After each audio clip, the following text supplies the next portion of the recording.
কিছু হয় thoughts of Bilal দায়ী না। গাইস এখন আমি আসছি হলো মালয়েশিয়া, আমার পিছনে দেখে তো বুঝতেই পারতেছেন। আর সবথেকে ইন্টারেস্টিং বিষয় যেটা, মালয়েশিয়া আসার পর আমি যে হোটেলে উঠছি, এই হোটেলে আমি রুম নিছি 64 তলায়। 63 তলা পর্যন্ত আমার জন্য যেহেতু বয়কট, এই জন্য আমি 64 তলায় রুমটা নিছি।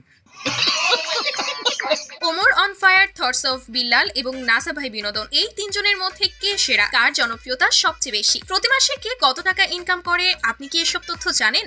যদি না জানেন তাহলে ভিডিওটি শেষ পর্যন্ত দেখতে থাকুন, কারণ আজ আমরা তাদের জানা অজানা প্রত্যেকটি তথ্য আপনাদের সামনে রিভিল করতে চলেছি। আর হ্যাঁ, আপনি কার ফ্যান তার নাম কমেন্ট বক্সে লিখে ফেলুন। যার নাম সবচেয়ে বেশি হবে আমি মনে করব তার জনপ্রিয়তাই সবচেয়ে বেশি। গাইস, ভিডিওটি শুরু করছি থটস অফ বিল্লালের মাধ্যমে। আমি কথা দিয়ে কথা রেখেছি, তুমি আসনি তো ফিরে। আমি ঘুরে দাঁড়ানোর গল্প লিখেছি পুরোটা জীবন ধরে। আমি অন্ধকারে আলো জ্বালিয়েছি, তবুও পাইনি খোঁজ। আমি তোমার জন্যই অপেক্ষায় ছিলাম, তুমি হয়েছিলে নিখোঁজ।